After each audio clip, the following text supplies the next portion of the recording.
ઓમ નમઃ શિવાય અને હર હર મહાદેવ. શિવ ભક્તો, હિન્દુ સનાતન ધર્મના દરેક લોકોને, મારી સાથે જોડાયેલા તમામ શિવ ભક્તોને આદ્રા નક્ષત્રની સંધ્યા સમયની એમ કે ખૂબ ખૂબ શુભેચ્છા. ભગવાન મહાદેવ અને માતા પાર્વતી સર્વ ભક્તો ઉપર એમ કે આશીર્વાદ વરસાવે, દરેક ભક્તોના દુઃખ હરી લે, દરેક ભક્તોને સુખ આપે, તે જ મંગલ પ્રાર્થના, શિવ શક્તિને તે જ પ્રાર્થના. શિવ ભક્તો, આજનો સુંદર દિવસ છે, આદ્રા નક્ષત્ર. ઘણા શિવભક્તો પ્રભાતે એમ કહેવાય કે 9:45 વાગ્યા પછી શિવલિંગની પૂજા કરીને આવ્યા છે અને આખો દિવસ શિવમય બનાવ્યો છે. શિવભક્તો, તે જ રીતે સંધ્યાના ટાણું હોય ત્યારે પણ આપણે ભગવાન શિવજીનું આરાધન કરવું જોઈએ. એક જ્યોત, એક દીવડા આપણે પ્રગટાવવા જોઈએ. શિવભક્તો, જે મેં આદ્રા નક્ષત્રના વિડીયો બનાવ્યા તે બધા ભક્તોને ખૂબ ગમ્યા. ઇન્સ્ટાગ્રામમાં ખૂબ વાયરલ થયા, ફેસબુકમાં પણ ખૂબ વાયરલ થયા અને યુટ્યુબમાં પણ બહુ સારા વ્યૂઝ આવ્યા છે.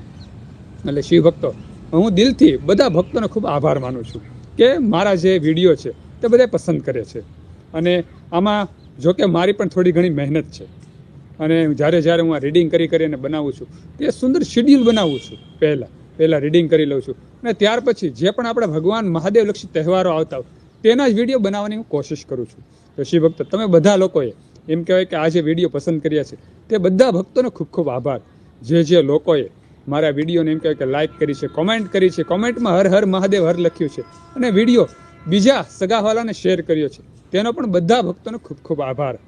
ભક્તો, આજે લાઈવમાં આપણે એક સુંદર વાત કરવાની છે, આદ્રા નક્ષત્રની સંપૂર્ણ વાત કરવાની છે કે આદ્રા નક્ષત્રનું શું છે મહત્વ. શિવ ભક્તો, ભગવાન બ્રહ્મા અને ભગવાન વિષ્ણુ એમ કહેવાય કે ભગવાન નારાયણ જળમાં સૂતા હોય છે. એમ કહેવાય કે એક પડખે સૂતા હોય છે. તમે ફોટો જોયો હશે કે નારાયણ જળમાં આમ એક પગે આમ એક હાથ રાખી, જમણો હાથ રાખી અને સૂતા હોય છે. તેવી રીતે ભગવાન નારાયણ જળમાં સૂતા હોય છે અને ત્યાં ભગવાન બ્રહ્મા આવે છે.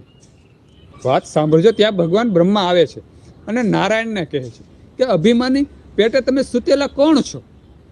અભિમાની પેટે તમે સૂતેલા કોણ છો? ત્યારે નારાયણ કહે છે, હું આ ધરતીનું સંચાલન કરવા વાળો છું, આ ધરતીનું પોષણ હું કરું છું, સર્વ જીવોને હું એમ કે સાચવું છું. ત્યારે ભગવાન બ્રહ્મા કહે છે કે હું જગતનો પિતા છું, હું મોટો છું, તમે મારી સામે અભિમાને પેટે સુઓમાં. શિવ બંને વચ્ચે વિવાદ થાય છે. વિષ્ણુ ભગવાન, નારાયણ ભગવાન એમ કહે છે કે હું મોટો છું, અહીં ભગવાન બ્રહ્મા પણ કહે છે કે હું મોટો છું. બંને વચ્ચે એમ કહેવાય કે પહેલા વાતોમાં એમ કહેવાય કે વિવાદ થાય છે, વાતો કરતા વિવાદ થાય છે. ત્યાર પછી એમ કહેવાય કે બહુ મોટું રૂપ ધારણ કરી લે છે. તે વિવાદનું મોટું રૂપ ધારણ થઈ જાય છે અને યુદ્ધ સર્જાય છે. બંને એમ કહેવાય કે એકબીજા વચ્ચે યુદ્ધ કરે છે. યુદ્ધ કરતા એમ કહેવાય છે કે આ પૃથ્વીનો લય થવા માંડે છે, પૂરા બ્રહ્માંડનો લય થવા માંડે છે. વિચાર કરો કે સર્વશક્તિમાન, જે અત્ર તત્ર અને સર્વસ્ત્ર જેનામાં એમ કે ઉર્જા સમાયેલી છે, તે બે વ્યક્તિ યુદ્ધ કરતા હોય, બે દેવતાઓ યુદ્ધ કરતા હોય તો આજુબાજુનું એમ કહેવાય કે જે વાતાવરણ હોય ને તેને પણ નુકસાન થાય છે. તેવી જ રીતે અહીં બ્રહ્મા અને વિષ્ણુ બંને યુદ્ધ કરતા હોય છે. એમ કહેવાય કે પૂરા બ્રહ્માંડનું એમ કે વિસર્જન થવા મળતું હોય, તેવી રીતે નાશ થવા માંડે છે. સર્વ દેવતાઓ મૂંઝાય છે કે આ પ્રકૃતિ કેવી ખીલેલી છે, આ અવકાશમાં કેટલા તારોડિયા છે, દેવતારૂપ કેટલા તારોડિયા છે, સુંદર આ પૃથ્વી ધરા છે, પૂરું બ્રહ્માંડ કેટલું સુંદર છે. આનો નાશ થઈ જાય તે સારું નહીં. ચાલો આપણે ભગવાન મહાદેવ પાસે જઈએ. સર્વ દેવતાઓ એકઠા થાય છે અને ભગવાન શિવજી પાસે કૈલાસમાં જાય છે અને ભગવાન મહાદેવને શિવજીને કહે છે કે હે ભગવાન મહાદેવ, હે શિવજી, હે પિનાંક પાણી, તમે આ બ્રહ્માને અને વિષ્ણુને રોકો. તે બંને એમ કે યુદ્ધ કરી રહ્યા છે, બંને વચ્ચે વિવાદ સર્જાણો છે. હું પણ આનો વિવાદ છે કે હું મોટો છું તેવો વિવાદ સર્જાયો છે. ભગવાન મહાદેવ સર્વ દેવતાઓને કહે છે, તમે મૂંઝામાં હું તમારું દુઃખ દૂર કરીશ, હું બંનેને શાંત કરીશ અને સત્ય તેને સમજાવીશ. શિવ ભક્તો, ત્યાર પછી ભગવાન મહાદેવ કૈલાસમાંથી જ્યાં યુદ્ધ ચાલી રહ્યું હોય છે, ભગવાન બ્રહ્મા અને ભગવાન વિષ્ણુ બંને યુદ્ધ કરતા હોય છે, ત્યાં જઈને પહેલા તો યુદ્ધ અદ્રશ્યપણે નિહાળવા મળે છે, જોવા મળે છે કઈ રીતે યુદ્ધ કરે છે. શિવ ભક્તો, અવકાશમાં બંને યુદ્ધ કરતા હોય છે અને ત્યાર પછી એમ કહેવાય છે કે ભગવાન મહાદેવ બંનેને રોકવા માટે બંનેની વચ્ચે નિષ્કળ સ્તંભ રૂપે ઊભા રહી જાય છે. વિચાર કરો, બંને એમ કે એકબીજાને યુદ્ધ કરવા માગે છે છતાં ભેગા નથી થઈ શકતા, કારણ કે એક પરમ શક્તિ પરમાત્મા ભગવાન શિવ ઉર્જા રૂપે ઊભા રહી જાય છે, તે ઉર્જાને પાર નથી કરી શકતા. તમે વિચાર કરો, જે અગ્નિ સ્તંભ છે, જે જ્યોતિર્મય સ્તંભ છે, તેને પાર નથી કરી શકતા. બંનેનું યુદ્ધ વિરામમાં એમ કહેવાય કે ઊભું રહી જાય છે. વિરામ કેમ થઈ ગયો, યુદ્ધનો વિરામ થઈ ગયો, તેવી રીતે બંને ઊભા રહી જાય છે. બંને વાત કરે છે કે આપણી બંને વચ્ચે આ ત્રીજી વ્યક્તિ કોણ આવ્યું, જેનો એમ કે આદિ નથી, અંત નથી, છેડો જડતો નથી. આ કોણ છે? પરમ શક્તિ પરમાત્મા કોણ છે? તમે આકાશ માર્ગે જાઓ, નારાયણ કહે છે તમે આકાશ માર્ગે જાઓ, હું નીચે જાઉં, જોઈએ તો ખરી કોણ છે. બંને તે સ્તંભનો તાગ મેળવવાની કોશિશ કરે છે, અગ્નિ સ્તંભનો તાગ મેળવવાની કોશિશ કરે છે.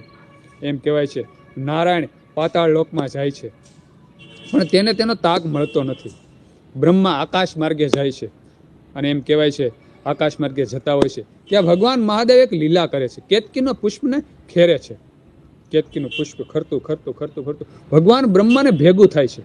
ભગવાન બ્રહ્મા પૂછે છે, તે પુષ્પને પૂછે છે, એ તું ક્યાંથી ખરે છો? ત્યારે કેતકીનું પુષ્પ કહે છે, ભગવાન બ્રહ્માને કહે છે, હું તો યુગો યુગોથી ખરતું આવું છું, મને પણ ખબર નથી કે હું ક્યાંથી ખરું છું. ત્યારે એમ કહેવાય છે બ્રહ્મા તે કેતકીના પુષ્પને કહે છે કે તું મારી સાક્ષી પૂરજે અને નારાયણને કહેજે કે મેં ઉપલો છેડો જોયો છે, આ સ્તંભનો ઉપલો છેડો જોયો છે. અને કેતકીનું પુષ્પ એવું જ કરે છે. બંને દેવતાઓ ભેગા થાય છે. જ્યાં વચ્ચે અગ્નિસ્તંભ હોય છે તે અગ્નિસ્તંભની બંને બાજુ બે ભેગા થાય છે. અને બ્રહ્મા કહે છે કે મને તો ઉપલો છેડો મળી ગયો, કારણ કે હું તો પરમ શક્તિ પરમાત્મા, હું સૌથી મોટો છું. આવું અભિમાન કરે છે ભગવાન બ્રહ્મા, આવું અભિમાન કરે છે. નારાયણ સ્વીકાર કરી લે છે કે મને આનો છેડો મળ્યો નથી, આ સ્તંભનો મને એમ કે પાતાળમાં પણ છેડો મળ્યો નથી, હું પાછો વળીને આવ્યો છું. ત્યારે જ્યારે બ્રહ્મા એમ કહે કે ખોટું બોલે છે અને કહે છે, વિષ્ણુને કહે છે, નારાયણને કહે છે કે મને તો ઉપલો છેડો મળી ગયો, જો આ મારો સાક્ષી છે, આ પુષ્પને પૂછો.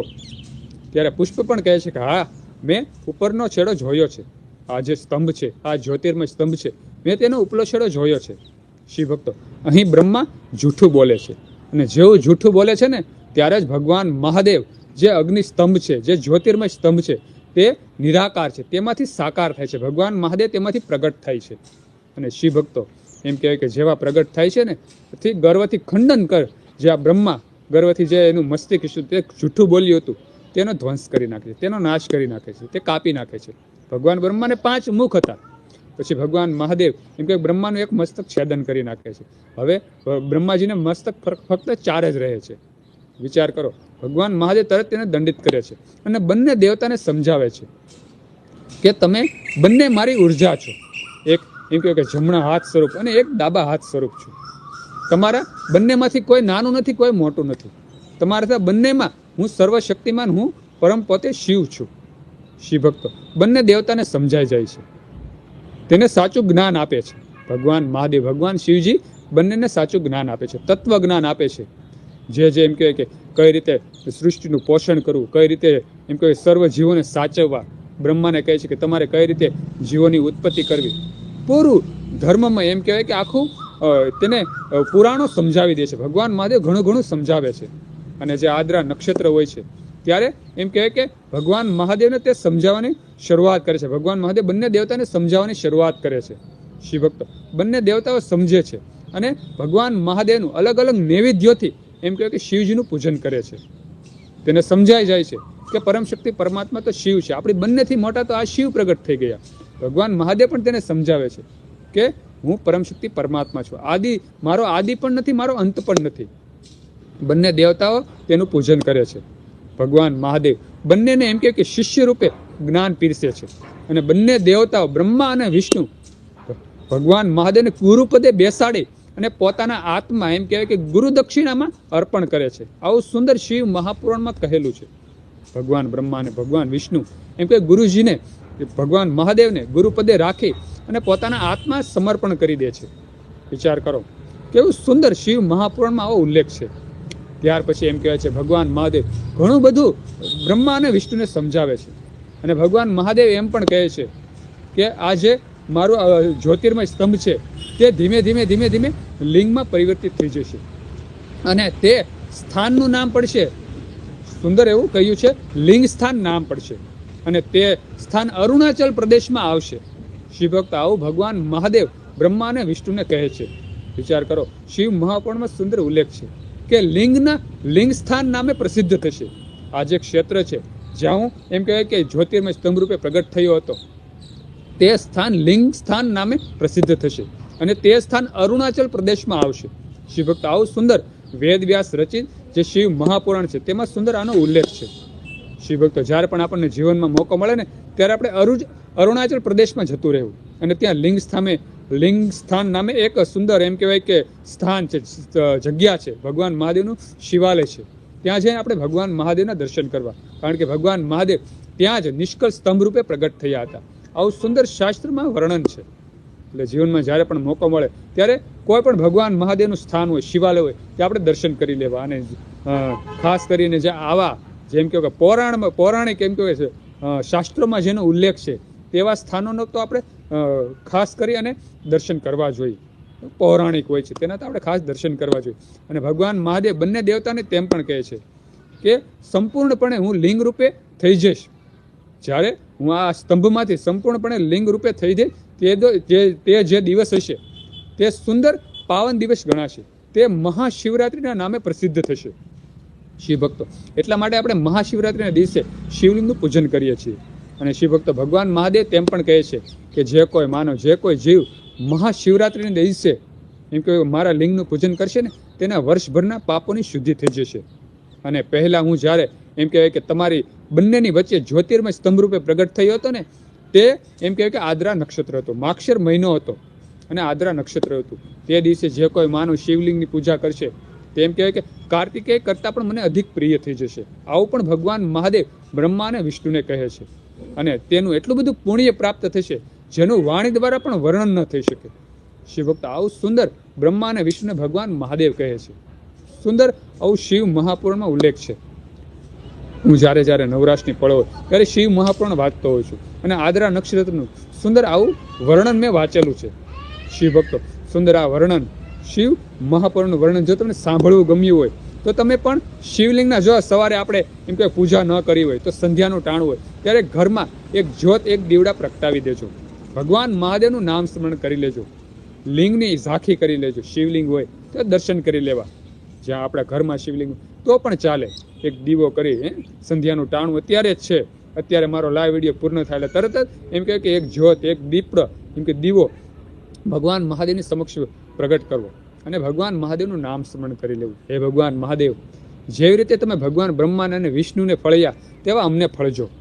જેવી રીતે એને સર્વ જ્ઞાન દીધું તેવું અમને પણ જ્ઞાન દેજો, જેથી કરી અને અમે સંસારમાં ભવદરિયાને પાર ઉતરી જઈએ.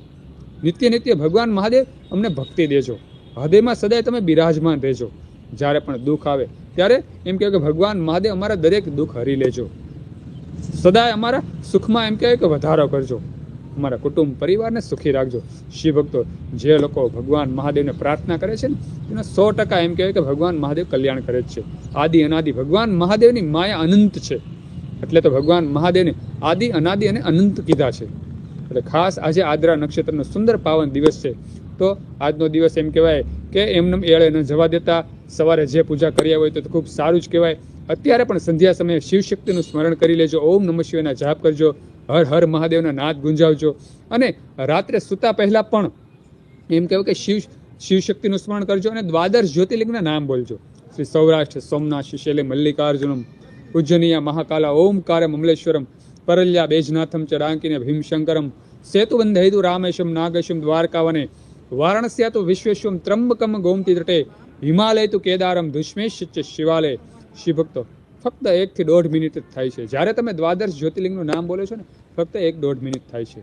તો સૂતા પહેલા પણ આજે આદ્રા નક્ષત્રના દિવસે દ્વાદશ જ્યોતિર્લિંગનું નામ બોલી લેવું. અને શિવ ભક્તો ખાસ એક વાત બીજી કહેવાની કે રાત્રે સુંદર આકાશમાં એમ કહેવાય કે જે આ આદ્રા નક્ષત્ર હોય છે તે સુંદર એક વ્યૂ રચાય છે. ક્યાં રચાય છે તેની મને ખબર નથી, પણ એમ કહેવાય કે આકાશ ગંગામાં આ જે આદ્રા નક્ષત્ર હોય છે તેનો સુંદર તારામંડળ રચાય છે. તેને જ નક્ષત્ર કહે છે, આદ્રા નક્ષત્ર કહે છે. તો શિવ ભક્તો ખાસ કરી અને રાત્રે જ્યારે પણ તમારી નિંદ્રા ઉડે, રાત્રે 12 વાગ્યા હોય, 1:30 વાગ્યા હોય, 2:30 વાગ્યા હોય, ત્યારે ખાસ કરીને આકાશ ગંગા તરફ જોવું અને જોવું કે તમને અલગ કંઈક નજારો દેખાય છે. જો ભગવાન મહાદેવની કૃપા હશે ને તો 100% તમને અલગ અનુભૂતિ થશે. આકાશમાં અલગ ઉજાસ દેખાશે, કારણ કે ભગવાન મહાદેવ સાક્ષાત એક જ્યોતિર્મય સ્તંભ રૂપે પ્રગટ થયા હતા. આજની દિવસે ક્યારે થયા હતા એ મને ખ્યાલ નથી, પણ આદ્રા નક્ષત્રનો જે પણ ભાગ છે આ સવારે 8:45 વાગ્યાથી આદ્રા નક્ષત્રનો ભાગ બેસી ગયો છે. અને કાલે સવારે 6:15 વાગ્યા સુધી આદ્રા નક્ષત્ર છે.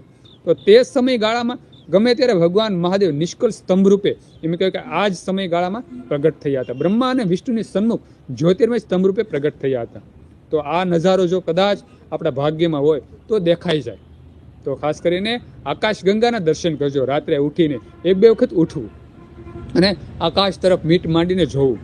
મને તો 2 વર્ષ પહેલા એમ કે અનુભૂતિ પણ થઈ હતી અને દર્શન પણ થયા હતા. મેં 2 દિવસ પહેલા એક જે વિડીયો બનાવ્યો હતો રાત્રેનું, તેમાં મેં સુંદર ઉલ્લેખ પણ કરેલો છે કે મને અનુભૂતિ પણ થઈ હતી, મને થોડાક દર્શન પણ થયા હતા. અને આકાશમાં હું તો ઘણી ફેરું એમ કે જોતો હોઉં છું, રાત્રે ઉઠીને આકાશ ગંગામાં જોતો હોઉં છું. પણ જે આદ્રા નક્ષત્રમાં મને જે તેજ દેખાણું હતું 2 વર્ષ પહેલા, તેવું તેજ મને ક્યારેય પણ નથી દેખાણું. એક અલગ જ નજારો હતો. એટલે તમને પણ જો આજે રાત્રિના આકાશ ગંગાના દર્શન કરવા હોય, જો કદાચ ભગવાન ભોળાનાથની કૃપા થાય તો એક જ્યોતિર્મય સ્તંભ જેવા તમને જો દર્શન થઈ જાય તો પણ આપણો બેડો પાર થઈ જાય છે, તો પણ આપણો ભવ પાર થઈ જાય છે. એમ સમજવાનું કે મહાદેવની કૃપા આપણી પર વરસી ગઈ છે, ત્યારે જ આવા આપણને દર્શન થાય છે. તો શિવ ભક્તો, આજે હું મારી વાણીને વિરામ આપું છું, કારણ કે સંધ્યાનું ટાણું થઈ ગયું છે. મારે પણ દીવાબત્તી કરવાનું ટાણું થઈ ગયું છે. તો આજે હું મારી વાણીને વિરામ આપું છું. બધા શિવ ભક્તોને, હિન્દુ સનાતન ધર્મના લોકોને મારા હર હર મહાદેવ હર અને ઓમ નમઃ શિવાય.